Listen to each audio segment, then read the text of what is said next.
I get that ego on board and I get all my faculties going in the right direction, and we torch it. And we stay in gratitude and privilege the whole time. We stay in gratitude. And when I say we, I'm talking about my small self, my big self, all my faculties, the ego. Like, we're a whole crew. And I understand that when I function from that place, from the work that I've done in meditation, from showing up every day when the mind tells me I'm too busy, I've got more important stuff to do, that I am benefiting every single being on this earth. Because what I'm bringing to this world is gratitude, is a feeling of being fulfilled right now, that happiness is not in the future. My freedom is not when I get my bonus check. My peace is not when I'm on vacation. It is all here right now. So the translation is seamless. It's invisible, but it's there. It's there. And it's present moment awareness is where you're going to see it and experience it. Because in the present moment, it's the only time that you're 100% available for the task at hand. So you want to be the best athlete you can be, practice presence. Don't just be present, be the presence. There's a big difference there. Be the presence. Be the presence of all there is, all that was, and all that ever will be.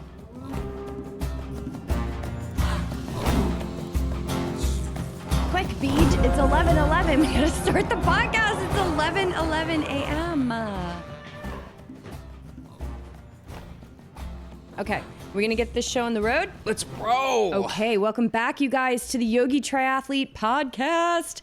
I'm Jess, I'm your host. I'm here with Coach Beej, and we are here to answer your questions. Once again, this month, you are hella curious, and we love it, you guys. This is the dream that we had years and years ago when we would stand in our kitchen of our dream house in Newport, Rhode Island, and we would say, how can we serve? And it was like crickets, right? We heard nothing. But we kept asking. And we kept wanting to fulfill this desire to create community. And here we are sitting in Southern California now after taking great risk, an amazing adventure, and really every day living our life fully to be where we are, and more importantly, into where we're going, which is... Who knows? Who knows? And that's the most amazing place to be. It is. And we've got a question on that today, which is great. So we're going to jump into those questions. But first, I want to make a little bit of an announcement, put it out there into the universe and see what comes back kind of thing. Well, this is going to be good.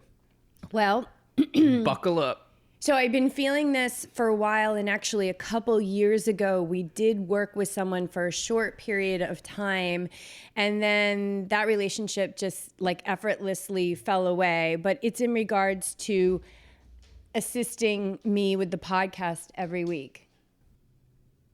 So what I'm looking for is somebody to come into our lives, to align in our lives, where they will take over the post-production of the podcast right now. Right now, that's what I'm looking for somebody to go through it, adjust the volume levels, take out any, super distracting background noise. If you are a regular listener, I'm not perfect at that. And this isn't about perfection, but it is about showing up. So for almost 200 episodes, I've shown up and I've produced this podcast every single week. And you, of course, BJ, have done your part every single week. And so I really am opening to the alignment of somebody who gets stuff done, who loves deadlines and not only meets them, but exceeds them, right? It's not a point of stress, it's a point of excitement.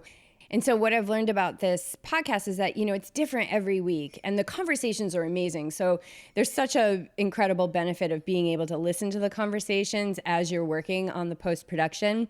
But one thing that I am 100% such a believer in is that I have never touched this podcast without being fully aligned with it, in gratitude of what it brings to the world.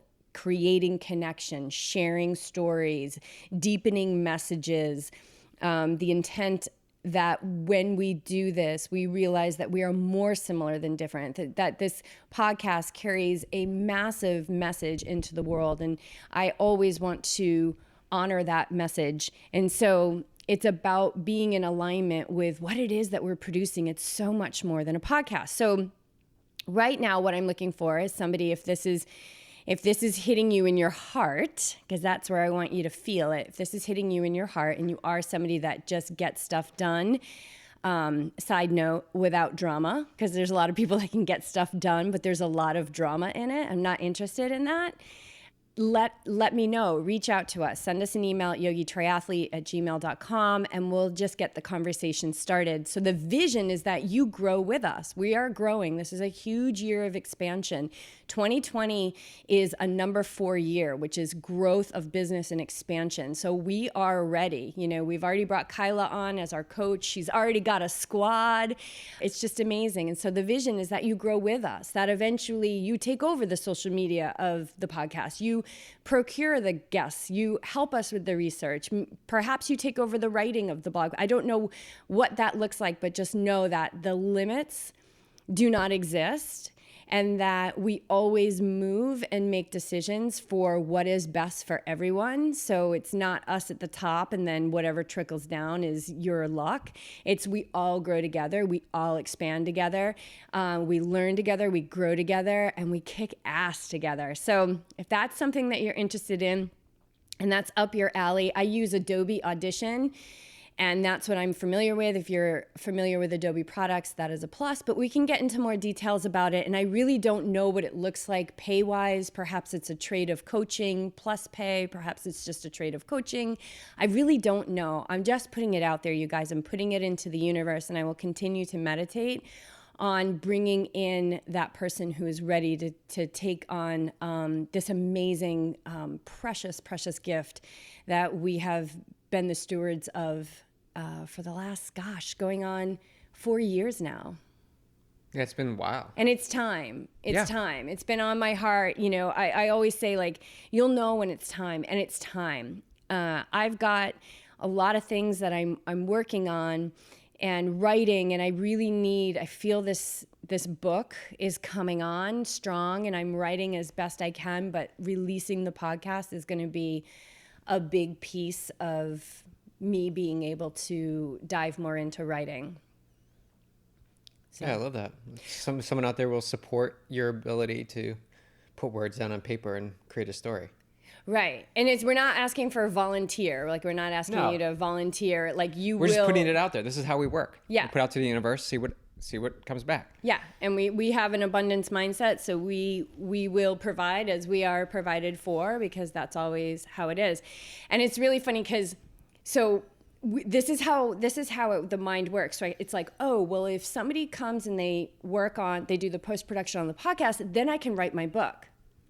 Right? Oh, well, that makes so much sense, right? Oh, that'll be easy. I'll have all this time. But I still have to show up for that. So it's being put on my heart to open up, to release this, which is going to allow me to grow.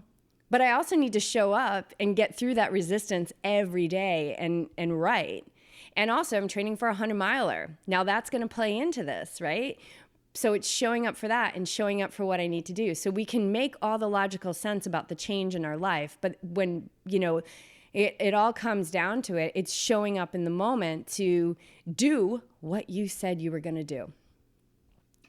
So that bringing somebody in calls me further into my commitment to get this book out into the world. Because when I start writing, it just moves through me. And I would say 80% of it might be crap right now, but there's 20% gold in there that blows me away sometimes when I read what I've written. So we'll see. I don't even know how it all looks in the end, and that doesn't matter because the unknown is where all our possibilities lie.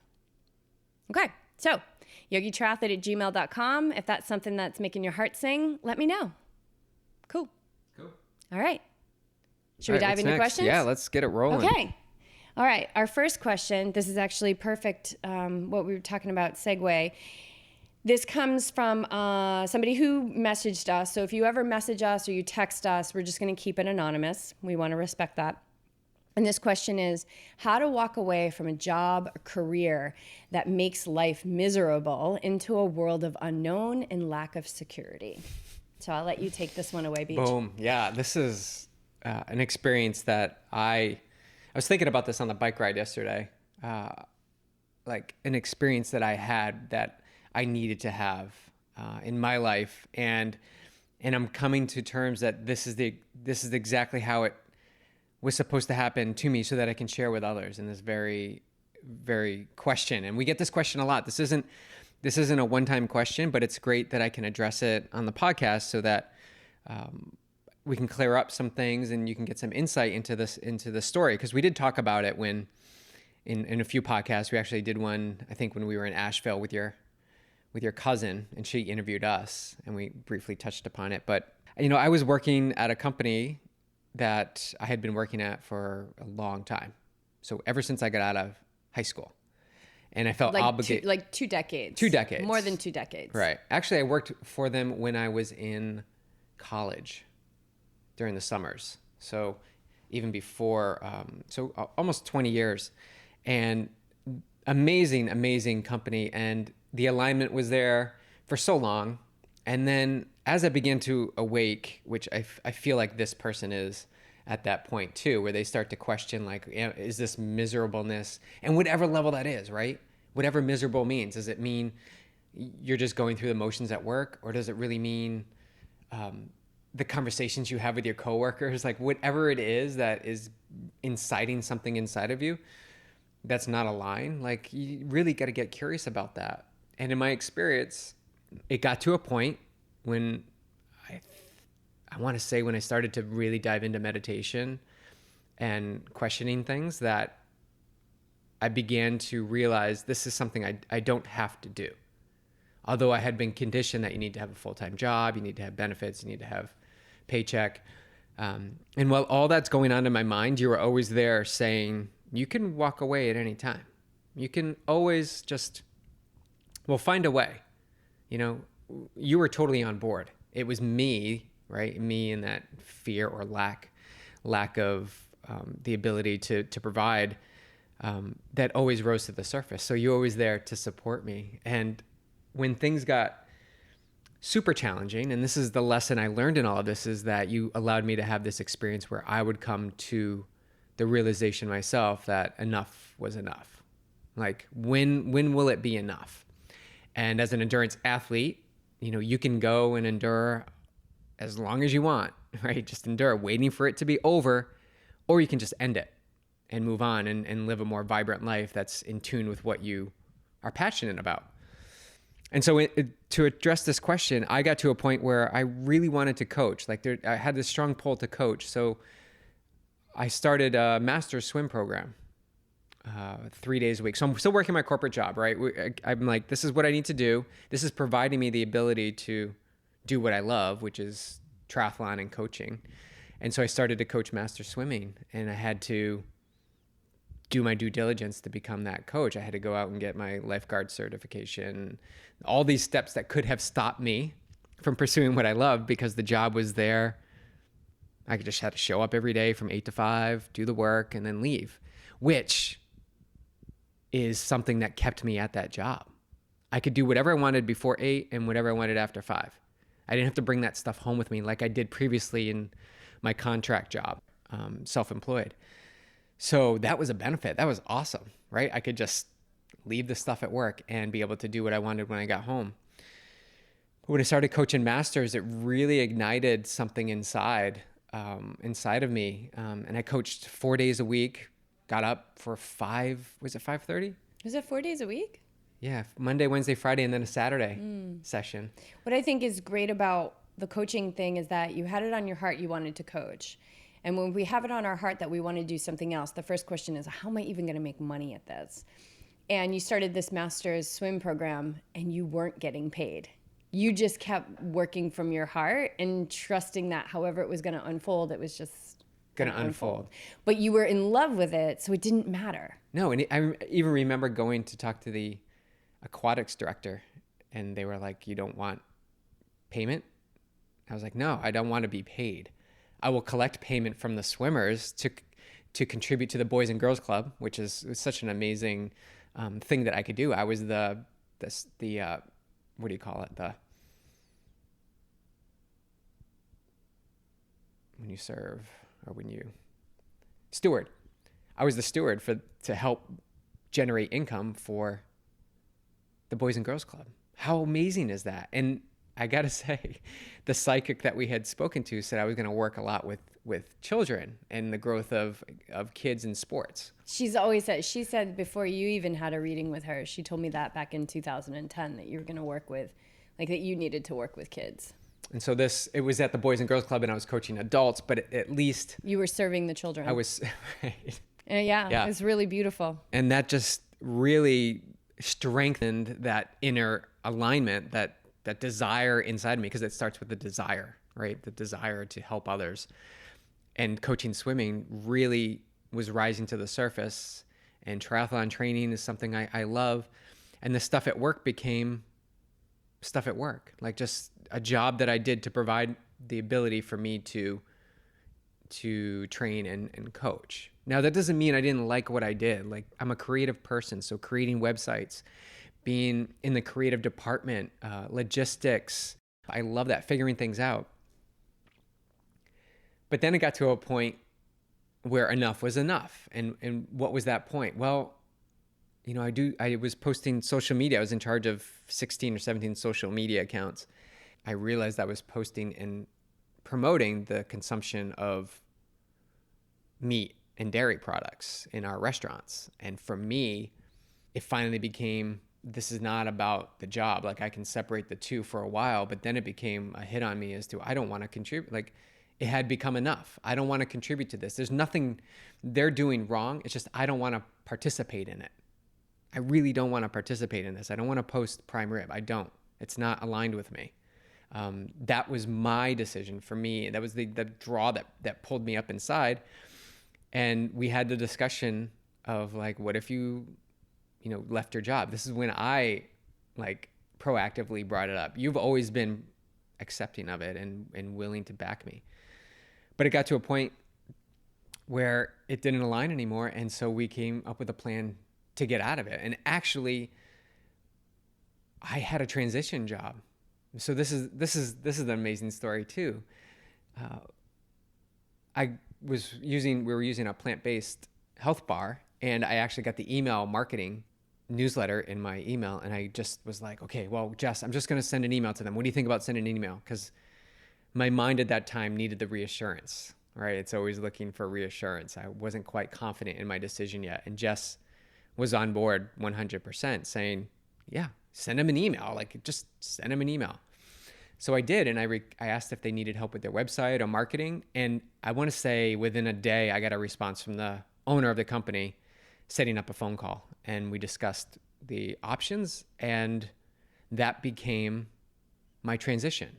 So I had a small transition, and this is how BJ works. This is how I work, or have worked in the past, is dip my toes. So the job was more than 50% less than I was making.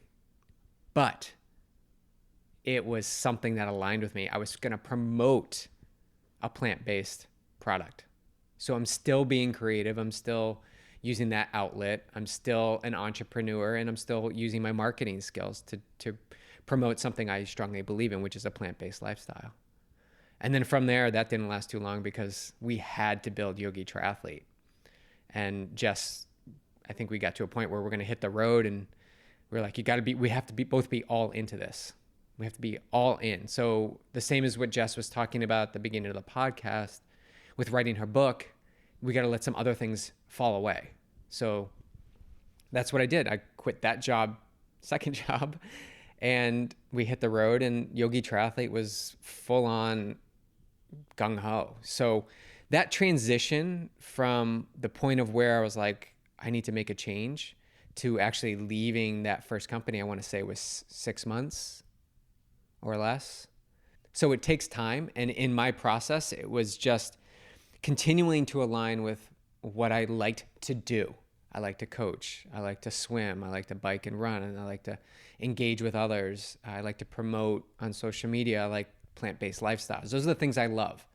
We're thinking about how I was going to make money, or at least as much money as I was making at the full-time job, was none of my concern. And you know what? We're still not making the money that you were making at the full-time job. And that is now, going on 5 years later. But we're living 400 steps from the beach in Southern California, and we're doing what we love, and we have a refrigerator full of food. So obviously the number doesn't really matter.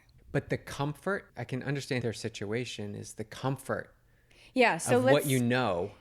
I think you nailed the how there, because I want to give some logical stuff here. So the how is what we focus on expands. So if we're focusing on the misery, we're going to give ourselves more reasons in our life to feel miserable. So get really clear on what you love. Journal, meditate, talk about it. Let this be the dinner table conversation. What do you love? What would be your absolute dream job? Pie in the sky, no doubts, no buts, none of that. None of that. Because all of that is a limit. So go pie in the sky and then tap into how that pie in the sky career feels. That's what you want to start working on. Start working on how that feels and getting that feeling into your bones. Because the change that we're talking about is a change of state of being. If we don't clean up what we are attuning to, you could have your dream job and be miserable. So we got to clean up what we're attuning to so that it doesn't really matter what you do, you're in contentment, okay? Now, when we attune to what we love and we attune to that pie in the sky life through practice, everything founded in present moment awareness, because that is the only time that we are in the conscious mind to make choices, to see what we are attuning to see the words we're using, the thoughts we're thinking, the actions we're taking. We're able to pull the blinds up and see where we're limiting ourselves and see where we are attuning to the misery.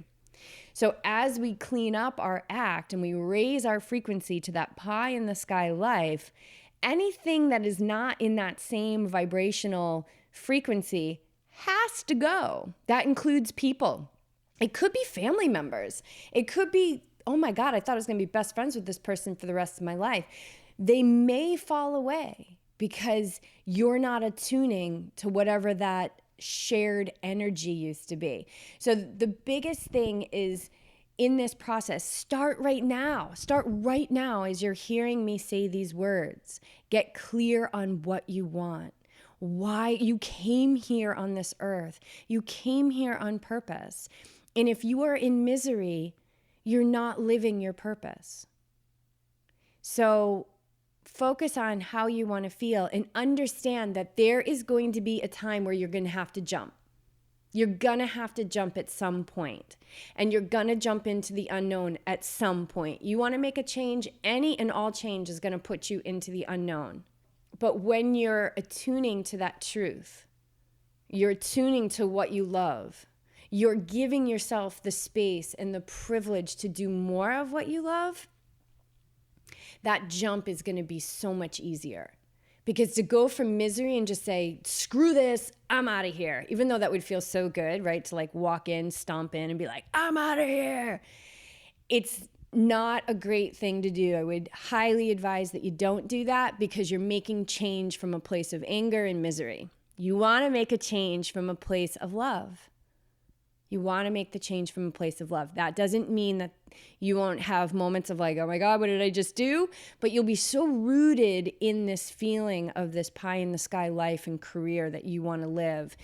And that doesn't mean it has to be this big, huge, massive thing. It could be like, you know what? All I want to do is like, I was saying to you, BJ, I'm like, I was saying this to BJ the other day on the trail, like if I didn't do what I do now, I would definitely be working in the wilderness, like as like somebody who was a we've used steward now like 3 times, that I was like a caretaker of a hut, like on a hut system in the mountains, or I was somebody who lived at like, you know, like Gooden Ranch in Sycamore Canyon where we were. Like that would be something that would be a really sweet life for me. Now that's not, not going to be a billionaire doing that, but that would be something that would sit really nice in my heart. But what I'm doing now is 100% why I came on this earth. 100%. And I can't wait to see where it takes me. And every day, every day BJ and I walk into the unknown. So the how is the feeling is the creation. So get into the feeling of what you want. What we focus on expands. And BJ, I remember you coming home from work. Like, you guys, this wasn't that pretty. Like, BJ would come home from work and you would complain. I remember this. And this was like, I was doing like my spiritual work and I was meditating, and I'm not so sure you were meditating at this point. Maybe you were, yeah. But you would complain and you were miserable. And I would stand in the kitchen and there was a part of me that just wanted to be like, stop like throwing up all your negativity on me. But then I just would look at you and I would listen to you, and I would just, in my head, I would say over and over again, you are perfect. You are perfect. I see you. Like, I hear you. You are perfect. And so it wasn't like a super pretty, clean process, you guys. BJ was miserable, but then he started to attune himself to what he loved, and that misery fell away. Well, what I loved rose super high. So I don't care now. Like, I don't like it. It's not that I guess it's not that I don't care. Well, it gave you confidence to make change. Absolutely. Yeah. That's one point too I wanted to talk about is I'm going to be okay. Like, this person, they're going to be okay. They're smart. They have a job, right? They're smart.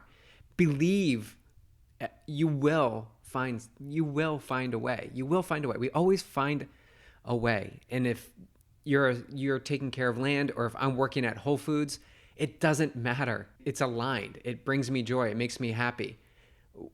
What happens in the mind, though, is and why this change wouldn't have happened is I'm locked into the financial piece, and money is this root of like so much work for me, and I'm sure for many others, and allowing that to come into its own when it's time and when it's ready. The same way that I'm a coach now at this time in my life, even though I didn't know what I was going to do early on in life, and then I thought I was going to be a marketing advertising executive and went to school for it and paid all this money for it, and look what I'm doing right now. So, and you're using all that advertising I'm using and all marketing. That, yeah. but I'm not tied to whatever I originally thought I was going to be. Like, you got to follow this life. I know it's so cliche to say, but follow this life's journey, like piece by piece, bit by bit. See the opportunities, see when you're resisting, see when you're playing it safe, see when you're being a little too reckless, like, and all that comes in moment to moment. So back to Jess's what we focus on. If I focused on not having enough, I will always not have enough. If I focus on I'm going to be okay, no matter what, I'm going to be okay, that's trumping every thought that comes through my mind right now, whether it's work, whether it's training, whether it's a conversation, it's all going to be okay. It always works out for me. Always. And know that nothing is a waste. So every single person and experience that you are having at your job now is teaching you something. So pay attention. And there's this old world, really outdated belief system that the only way we can make money is through a regular paycheck, and it's just so limiting. Think about it this way. It's the difference between an either or world and a both and world. Like, you can have it all. 100%. Not only can you have it all, it's your birthright. I could dive into this subject for hours. I would love to work with this person and help them through this transition. I mean, there's so much good stuff in there, that massive, massive opportunity for growth and expansion and a beautiful bliss, like joy-filled life. Oh my gosh, that is what I would focus on. And think about the creation of it. Don't think about the lack of it. Yeah. Like, yeah. What does it feel like to be to show up wherever you are at that job and feel that joy? Like, not the lack of what used to be or what. Yeah. And we could talk about that, because that's one thing that we talked about, and how you started to change your relationship to the people that you worked with and the things that they brought to the table. And you really turned it into like a spiritual practice. And that helped you attune yourself out of that job. And you know what? The universe has your back. So if you're going to stay, it's going to continue to get more miserable. Like there's going to be things that are going to happen and you're just going to, and it's the universe kind of kicking you in the butt. So at some point you'll have to jump and it'll be the right time. Okay. We could talk about that all day. We got to move into the next question. Okay, here we go. This comes from someone else who messaged us. So we'll keep that private. Okay. Menopause. I have been, this so much amazing. Talk about growth, expansion, and opportunity to love. It's all right here. I have been struggling with this new body. It's so frustrating. 5 years ago, when I started doing triathlons at 41, my race weight was 118. I looked healthy and I was happy. I usually stay around 125 and my clothes size never change. Now I notice my midsection and thighs get extra thick. My race weight is now 127 and my now weight is 137 or more without training. My doctor says this can go on for 10 years, exclamation point. Who knows how big I would be without doing triathlon? I have always ate healthy and active and been active. This is so beautiful. There's something I just so revere about the human condition is just how vulnerable we can be. And it's so powerful. Like this is such a powerful message to us. And we are so grateful that you sent it. There is attachment in here. There is resistance in here. There is fight in here. There is discontent in here. And there is identification with the body as who you are in here. And all of that is just such a recipe for suffering in life. Mm-hmm. And so the first place I would go with this, if you're not currently meditating, is starting to be in concert with who you truly are every single day in meditation. I think the M21 revolution would be an amazing step for you if you're not already in it. It will give you every tool to heal this suffering. It will give you every tool to look at your life situation and your experiences in this life as being all for you. I really think it would be super helpful for you because your happiness is going to be on the other side of these beliefs. When you were 41 5 years ago, doesn't exist anymore. And so to resist what is and where you are and the body that you live in, it's going to create more reasons in your life to feel resistance, right? Everything we focus on expands in our life. So if we're focusing on discontent, then we are going to get more reasons to feel discontented. So I would pose this question to you, that when we, as a triathlete, the body is such a friend to us. It is so amazing what it gives to us. It shows up in whatever it is that we've fed it, whatever it is that we've said to it, however it is that we feel about it, it shows up for us. So my question is, why would we ever be mean to it? Why would we ever say it's not the way it should be? Why would we ever be frustrated about the way it looks? It's such a miraculous temple. We are spiritual beings having a human experience, and this human body has allowed our souls, because we decided to come here on purpose. These human bodies allow us to raise our consciousness, to find joy in our life, to live in contentment and peace and freedom. And if we are fighting against the very vessel that we have chosen to live within, then our journey for what we came here to do and to experience will be heavily weighed down. And that may not be the answer you're looking for, but there is incredible amount of opportunity here for you to love. And to up level, to rise up. So these experiences we're talking about, and this one's perfect. It's asking you to step up higher, right? The the mind is relying on the past as a time where things were clicking, right? You were almost on autopilot, right? Like you've got the weight, you've got the fitness, you look good, like you've got this dialed in. And now all of a sudden that's not happening.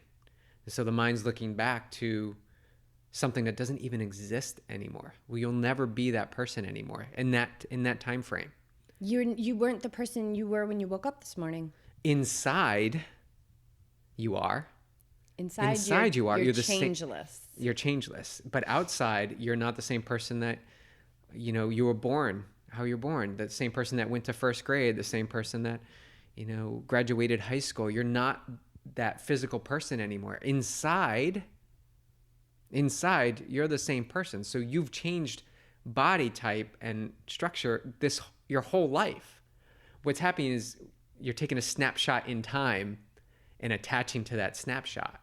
And I'm using you, but I've done it. I've certainly done it. I say this all the time. Jess, I used to have really big quads. Like my legs were really big.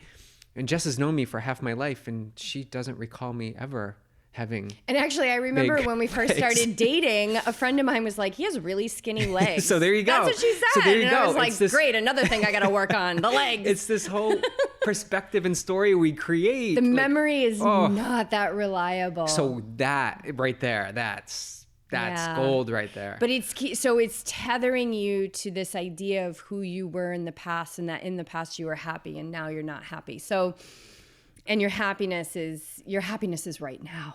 It's not in the past and it's not in the future. It's right now. And it's 100% within you. And I want you to know that you are not alone. That we talk about this a lot with our athletes. I talk about a lot with the athletes that I work with. And I used to be somebody, I would look in the mirror and tell myself how ugly I was until I cried. Okay? Because I did not love myself. It was very conflicting because I always had that high spiritual voice saying, what are you doing? This is insane. You are a beautiful, amazing, powerful being. So I had both voices. I had the good wolf and the bad wolf always very loud in my life. But I tortured my body. I ate, I threw up, I starved it, I punched it. I beat myself up, like literally beat myself up. And it wasn't until I started to commune and identify with the truth of who I am, did I procure this incredible reverence for this amazing, amazing body that I live in. And it's curvy and there's shit that's not as taut as it used to be. And I've got this thing going on with my neck now where I'm like, why didn't anyone ever tell me to moisturize my neck? But this body's amazing. And I laugh about it because it's just a body. And I know that someday I'm going to shed this body. And when I shed that body and everything that happens until I shed that body, it doesn't change who I truly am. Who I truly am will always be an ever powerful, limitless, all-knowing being.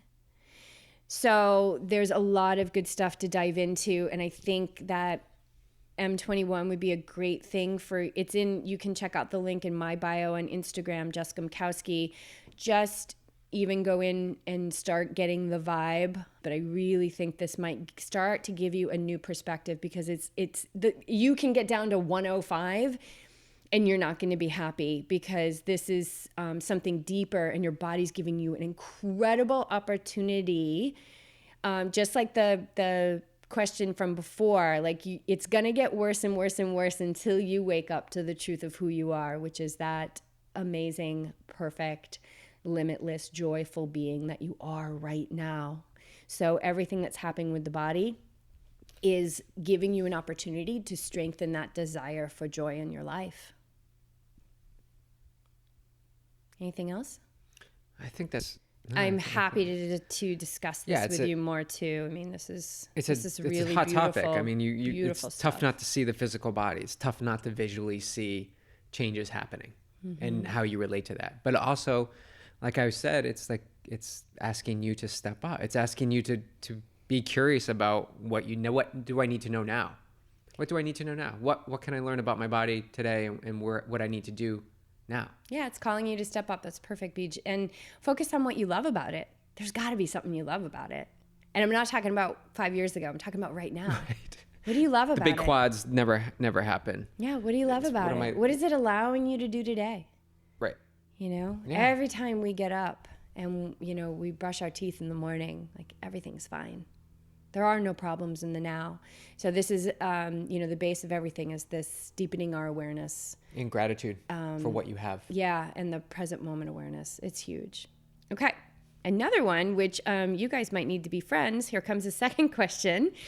Have you covered the topic of nutrition for over 50 female athlete in either of your books or a podcast episode? And I don't think we have specifically. It seems that there's not much written specifically for this population. I'm a plant-based athlete and find that my nutrition needs tend to be dialed in more now that I'm over 50. Would love to hear some insight on everyday nutrition and nutrition for training. Okay, again, here we go, you guys. It's present moment awareness. How do you feel? How is the food that you're putting in your body making you feel? And what stories are you carrying about that food? And what stories are you carrying about how you feel? So when I do talk to women who are in this age bracket, a lot I hear is, I'm tired, I'm tired, I'm tired, I'm tired. And what we focus on expands. So if we continue to be in the story that we're tired, not only are we furthering our attachment to the body as who we are denying the fact that we have more energy in the tip of our pinky finger than the entire city of Chicago. Again, we got to tend to the temple, but it's not who we are. So I don't know what the mindset or the feeling is around what you're experiencing. And so I would really notice that if there's fear about the age and the nutrition needs, if there's frustration about the age and the nutrition needs, is there excitement about being in a new age bracket where the body is shifting and you're yet moving into a new phase of unknown where all your possibilities lie? I would also recommend, Beach, that podcast you just listened to. Oh, with Neil Barnard and Rich Roll about hormones, I think was a really good episode. But so this recommendation of the podcast and any books and things that you read, just collect information, right? This is someone's perspective on whatever the genre is. So 50-year-olds and their nutrition, like that's perspective, and maybe there's some science behind it and proof. But take all this information in and see how it works.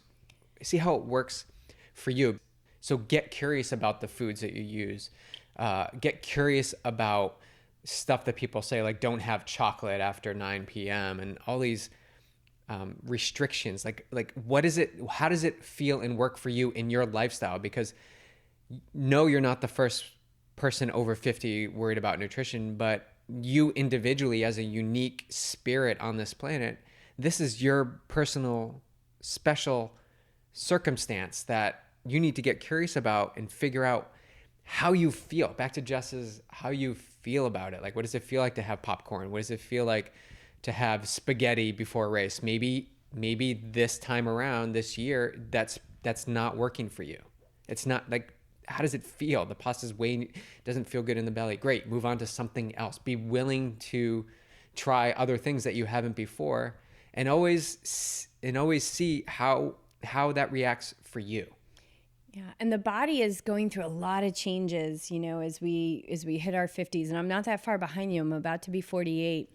So I'll definitely be able to speak to this better in a few years. Or maybe I'm experiencing it right now, but I'm so tapped into how I'm feeling and knowing that the body is my temple and not who I am, that I'm not getting too confused by it. So I would definitely check out that podcast with Neil, because and perhaps even his new book, because that is a lot about the hormonal changes and hormones in the body. And that's what's happening when we get into our 50s. We're getting into that menopause age. And there's a lot, your body's doing a lot of work and it's going through a lot of change. So let's celebrate that. Let's not fight it. Let's celebrate it. Let's listen to it. The body has this inherent wisdom. It's always organizing towards health. One of the biggest things we see with athletes across the board is that they're not getting enough calories in throughout the day. If that is something that you are in tune to, perhaps start tracking your food. And what's a good app for that, Beej? Like tracking the food, getting like caloric intake. Just my Fitness Pal is what I used to use. Okay, my Fitness Pal. Just so you can say like and we're not, yes, we're about the feel. We're about the fact that you're an all-knowing, limitless, ever-powerful being, but we're not stupid, right? There's numbers, and we're here to use the tools and the metrics of this earthly experience to allow us to really tend to the temple in the best way we can. So get those numbers, and then notice how you feel when you're at 2,500 calories a day. Notice how you feel when you're at 1,700 calories a day. Notice how you feel when you're, having a stressful day, and what the calories are you eating, and what are the foods that you're eating. And when you're eating them, like, what does it feel to have a big breakfast first and then lighter meals? What does it feel like to fast for 1 day a week? Like, what does that feel? And to do that, you need to be aware. You need to have that mind game going. So it isn't a checklist thing. It's let's see how I feel, and truly tap into how what does it feel like? Yeah. And remember, you guys, all of you guys, everybody who's listening, you've got every answer to everything you could ever want to know already inside of you. I am not tapped into something that you're not tapped into. There might not be as many layers between me and the words that move through me as somebody else, right? And I used to have a lot of those layers, a lot of clutter in my hallway. But we are all connected. It's just we get into confusion. We get identified with the mind. We get identified with the body, and we think that we don't know. You freaking know. So take the words of Neil Barnard. Take the words of BJ. Listen to that podcast on Rich Roll. Listen to the words that we're saying, and then compare those or incorporate those into your inner being. And your inner being will say, yes, okay, this resonates, this doesn't. This resonates, this doesn't. And the stuff that doesn't resonate, don't worry about it. Don't give it a second thought. Focus on what resonates. What works. Focus on what feels good. If you've got stories that don't make you feel good, they're just stories. You can change them. But I'm feeling from this question, like I'm not feeling a lot of over emotion and things like that. It's just kind of like, okay, I want to hear some thoughts. Seems like I need to be a little more dialed in. Great. It's calling you to more. So let us know if you have any follow-up questions on that. I hope that was helpful. Okay, next question. It's a two-parter. What new products, foods, stretches, themes, races are you two excited about for the upcoming year? Beej. So us too. This is great, just for us. Or what am I excited about? I would say, is the food one of them? Food. I'm really fired up about this latest meal I've been making. Mm-hmm, you are. It's super simple, and it keeps getting bigger like every time you make it. It's like falling out of the pan. And it's super cheap, super packed with protein for those that are concerned about protein. And it's a combo of all my favorite things. Yeah, it ties in farro, which you have like a love affair with. I have a love affair with farro. But Trader Joe's, all four of these things come from Trader Joe's. Bag of kale, already cut. Bag of broccoli, already cut. 10-minute farro, you can cook in obviously 10 minutes. And the Zhoug sauce, Zhoug, which is a spicy green sauce that has like cilantro in it. I can't even think of what the other things are. Maybe some paprika. Primarily cilantro, which is like, it just tastes so clean so good and fresh. And you don't need a lot of it. But because it's got spice in it, yeah, for sure. So I just mix that all together. So you've got the farro and the kale and the broccoli. Actually, this is a good process. Jess taught me this process. You heat up a pan really nice and hot. You throw in the kale, you throw in the broccoli, you let it stay on that high heat for a few minutes, and then you pour some water in there, just a little bit of water, and it steams up all the veggies. It doesn't take long, and then it's super hot and they're super green, and you pour that on the farro. I use 2 tablespoons of the sauce because I like it a little spicy. Mix it all in, and boom, it's like done. I think farro is loaded with protein. Well, I know it's loaded with protein. So I've just been having that, and also Jess hasn't been making dinner. I've been stepping up the dinner game, and I've been allowing you to do that. And she's been allowing it, so she's been eating it because I've been so infatuated with it. I just feel like it's just too easy. It's just way too easy. I like it also with with a scoop of the Mediterranean hummus from Trader Joe's on it. I think right. the Mediterranean hummus and the Zog sauce taste really good together. Another option would be that avocado dressing they have. That green dressing. The green goddess dressing. Yeah, I don't think there's avocado in it. At Trader Joe's. And what else did she ask? Products, stretches, themes, races. Wow. I think themes is just really just stay focused and to explore your limits. Get up close and personal with your limits, or what you believe to be your limits. I continually break. This is what I'm discovering. I continually break what I think I would not be able to do. I go beyond it. So it's like, what is it? What is it that's a limiter? So it's just continually finding that limiter, or challenging your belief about the limiter. I'm really excited about the expansion of YogiTriathlete this year. We've got some pretty good visions that don't feel out of the box at all. We'd like to bring on a triathlon coach by the end of the year. We'd like to continue to do retreats. Coach Kyla and I are already talking about the next training camp retreat. Everything I think that we produce in the form of camp and retreat is going to be the holistic experience. It will challenge you and embrace you and embody you and in every way possible, from the food to the mindset training to the endurance training. And I just don't think that we could ever do just physical training. Like, I think it would be like an impossibility. You'd have to put duct tape over my mouth. And I would probably leave the retreat because I wouldn't be able to handle it. So I'm really excited that this career that I used to have as an event planner is coming back into my life, and I absolutely love it. Already talking about a retreat with the teachers that I'm doing the Costa Rica retreat with in April for 2021. This one's going to be in Europe, so we're really excited about that. So yeah, expansion. I'm really excited about the growth of the business this year. Whoever is aligned with this rocket ship, keep doing your inner work, because we're all rising up together. It's amazing. So, I think that really goes for my racing this year, expansion and growth, my body, expansion and growth. Just in getting deeper into my meditation, and whatever it is that you want to do, you can make happen. If you don't make it happen, you just don't want to do it. Right.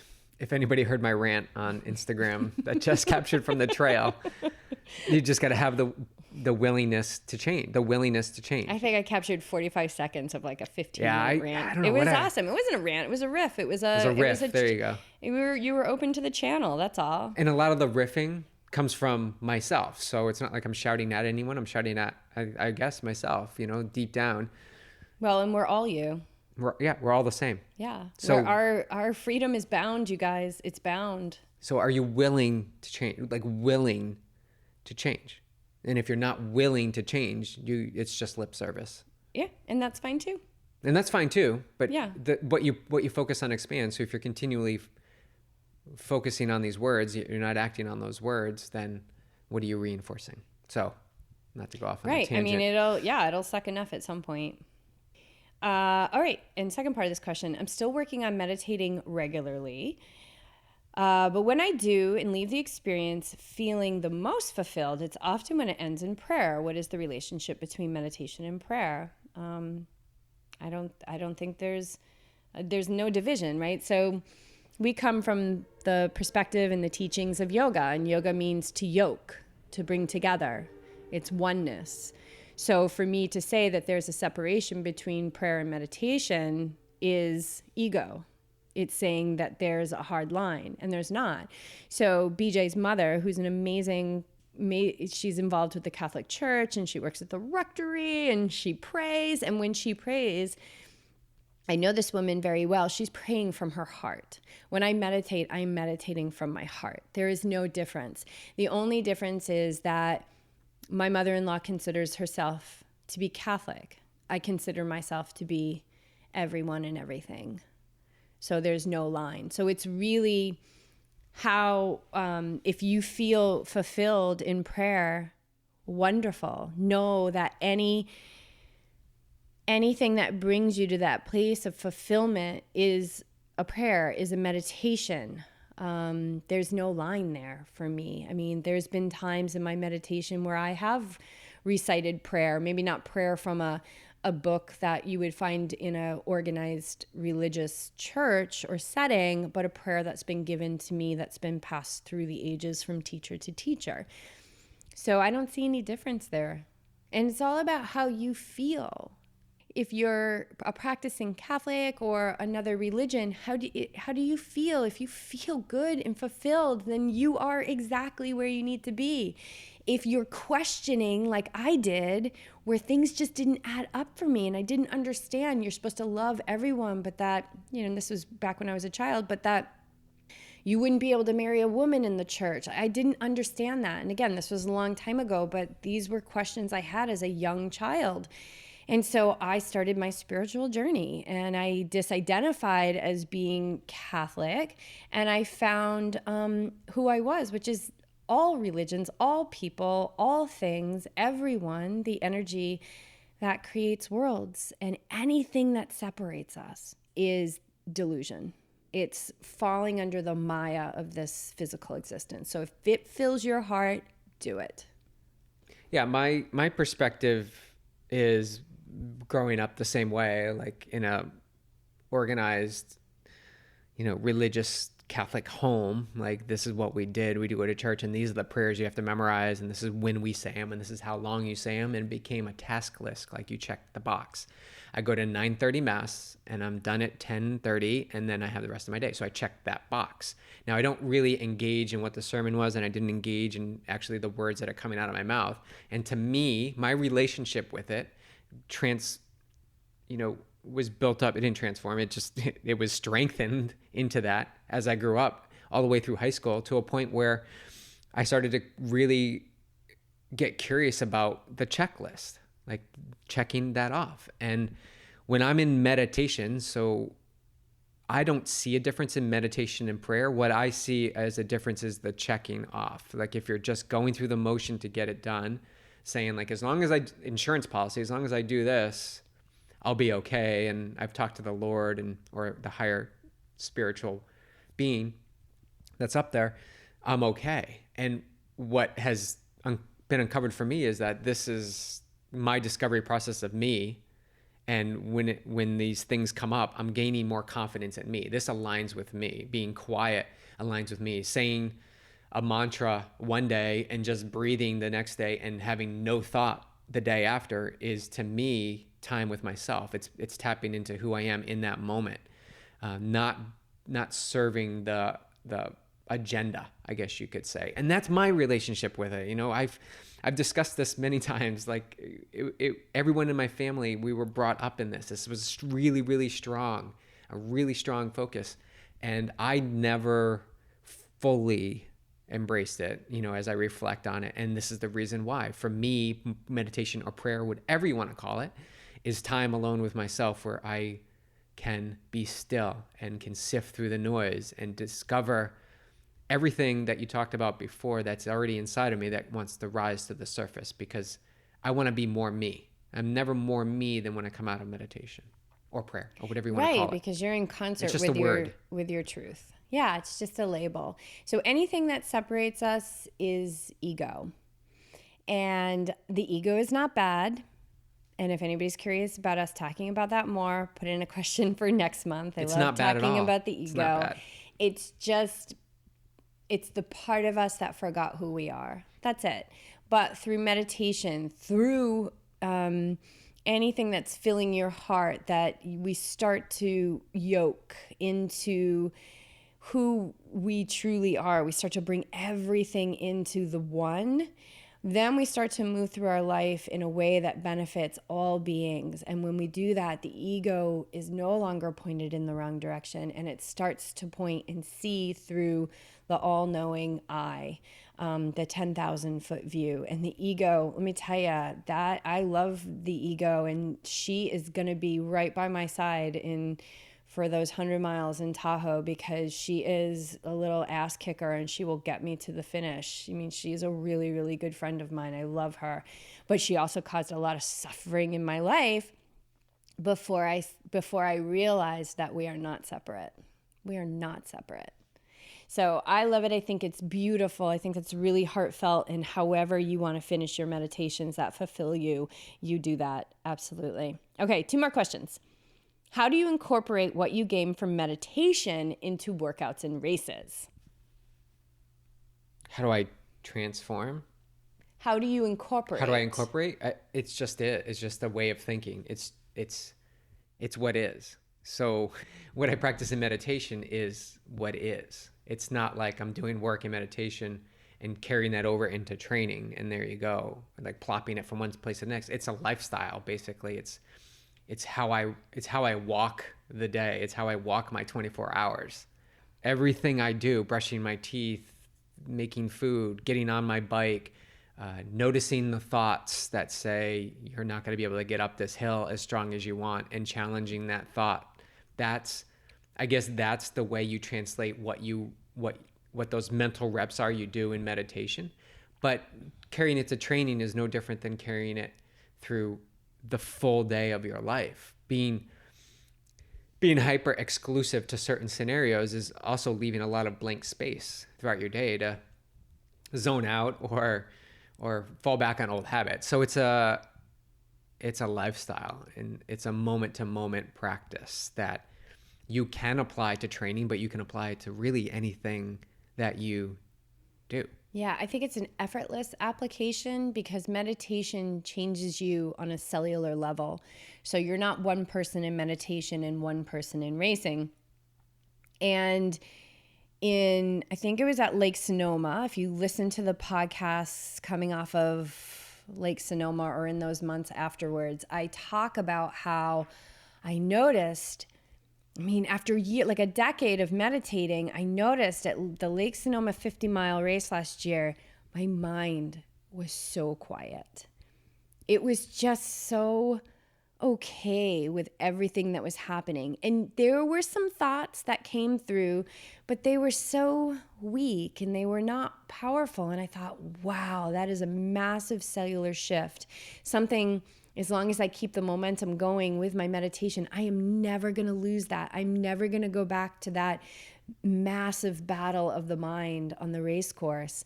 And there was nothing I did. It was actually in retrospect, when I looked back and I was reflecting on the race, I was like, wow, my mind was so on board that day, and it was so quiet. And I felt it again the week after in Mendocino. And I felt it again when I raced this fall. And then I felt it again at Javelina. I am in gratitude, mass gratitude for my amazing body, for the opportunity, for the privilege, despite the pain, despite the body breaking down, despite the fatigue of the body. I stay in massive gratitude by no effort whatsoever. It's just what I practice every day. So when meditation is the base, it's got to be the base. It's not the add-on. It's got to be the base. When the meditation is the base, you will see effortlessly that the changes that come from meditation. In fact, I always say to the athletes I work with, don't look at your meditation for how, quote unquote, well you're doing at it. Or how, because they'll go ahead. Or how well you're doing the things that you want, the training. So don't look at it meditation as I'm going to do meditation knowing that my ride is going to eventually be better. Oh yeah, don't go into meditation and get something out of it. Right. No, don't. You go into meditation to be in concert with who you are. And you got to trust. You got to have that belief that who you are is exactly who I'm telling you are. The all-knowing, ever-powerful, limitless being. That's who you are. So get in concert with that. Your life is going to be so much less effort. So when I talk to my athletes and they say, oh my gosh, my meditation is a total disaster. It's complete mind battle the whole time. And I've been doing this now for 3 months and I feel like I should be better at it. And, they're getting frustrated with the meditation. I get it. I totally get it. I've been there. And it's not wrong, right? You can't screw this up, you guys. You cannot screw up your journey at all.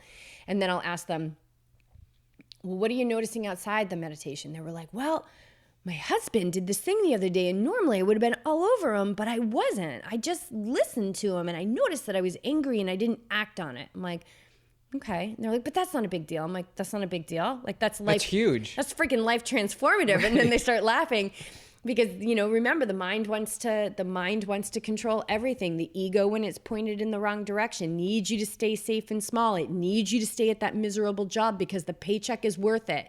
It gives you all these reasons to stay safe and small. And in the words of our teacher, no, never stay safe and small. Never. Always on the edge. Always on the edge. Never hold back. Always on the edge. Meditation will bring you to the edge. Make no mistake. But it will improve every relationship in your life and none more so than with yourself. And it will change everything about your training and your racing. Will your times go up? Maybe. I don't know. Do I care? Not really. Right. Because I'm just so content and in privilege and in gratitude that time doesn't matter to me. And isn't it more important that you have a new relationship with training? You have a better relationship with your significant other. You're reaching in the fridge and making a better choice about what you're going to eat. Like all those things, you have a conversation with someone and you pause before you explode. Like that's more beneficial than knocking 2 minutes off your run time. But that's going to translate to your training and your racing, and you probably will knock 10 minutes off your time. Right, exactly. And that doesn't mean I don't have time goals, you guys. I love time goals, and I can talk more about that in the future. I love time goals. I love to wear a watch when I race. It really, really is a positive experience for me. And man, it pushes me and I get that ego on board and I get all my faculties going in the right direction and we torch it and we stay in gratitude and privilege the whole time. We stay in gratitude. And when I say we, I'm talking about my small self, my big self, all my faculties, the ego, like we're a whole crew. And I understand that when I function from that place, from the work that I've done in meditation, from showing up every day when the mind tells me I'm too busy, I've got more important stuff to do, that I am benefiting every single being on this earth. Because what I'm bringing to this world is gratitude. Is a feeling of being fulfilled right now. That happiness is not in the future. My freedom is not when I get my bonus check. My peace is not when I'm on vacation. It is all here right now. So the translation is seamless. It's invisible, but it's there. It's there. And it's present moment awareness is where you're going to see it and experience it. Because in the present moment, it's the only time that you're 100% available for the task at hand. So you want to be the best athlete you can be, practice presence. Don't just be present, be the presence. There's a big difference there. Be the presence. Be the presence of all there is, all that was, and all that ever will be. Okay, one final question. Coming back full circle here to some nutrition. How do you get your B vitamins? You get B vitamins from a wide array of food choices. You get them from beans and lentils. You can get them from nuts and seeds, dark leafy vegetable greens, fruits and citruses. It's eating the spectrum, right? It's eating a spectrum and having variety in your diet. That's where you're going to get the most balance of any vitamin that you're taking in on a plant-based diet. Yeah, and Mother Nature intended her foods to be eaten as a symphony, right? So you go to the symphony, you don't just see the strings, the trombone, right? Like there's a symphony of, that's what makes the orchestra. So, and that's what makes it so beautiful. And that's the same thing with nutrition in your body. So if we're talking specifically about B12, then, that comes from the soil. So make no mistake, you guys, that you don't need to eat an animal to get B12. You do not need to eat animal flesh to get B12. You do not need to eat animal flesh to get protein. But we have a B12 spray. It's We get it on Amazon. It tastes really yummy. You do 1 spray a day. It's My Kind Organics. It's vegan. And frankly, when we've done our blood work since we've been vegan, we've never had trouble with B12. And we do not do that spray. We probably do that spray we probably do it like 4 times a month. And then there's like 4 months that go by and we don't do it. But we get, because we buy our food at the farmer's market, or, you know, we don't wash the potatoes all the way. So we get a little bit of soil. Right. But there is some new research out about some foods that are showing traces of B12. And, again, if we're worried about being nutritionally deficient, then we're going to be nutritionally deficient, because what we focus on expands. So if you are eating a diet that you feel really good about, whatever those choices are, your choices don't have to be my choices, and my choices don't have to be your choices. So you take what you read and the opinions of others, and then you compare that to your inner being and how you feel in your body. And if you want to remove all doubt, go get your blood work taken. Oh, 100%. Get your blood work taken, 100%. Check out Inside Tracker. They're an amazing company. You just have to go give blood at your local bank. They'll set you all up. You send it in. The company will send it in, and they send you back results in a few days. And they give you recommendations on what foods to have to improve whatever marker you have that is maybe slightly deficient or deficient. And it's really interactive. We use it. It's not. You don't have to be vegan, because it's not vegan. No, they don't give you vegan recommendations. They give you all options. They give you all the best options that are aligned with what your markers say. So if you're worried about it, remove the doubt. And this is a huge mental component here. Like, remove the doubt. If you're constantly thinking about, I wonder if I'm B12, maybe I should have this, maybe, go remove the doubt. Go have your blood work taken, get the markers done. Know for yourself. Back to that question about what foods to eat over 50, like, know for yourself, go get your markers taken and see how your body is reacting to the array of foods that you're currently taking in. And Inside Tracker is going to give you recommendations of what foods to take in to help you adjust what needs to be increased to make you whole, or to make you feel like you're whole, you're one.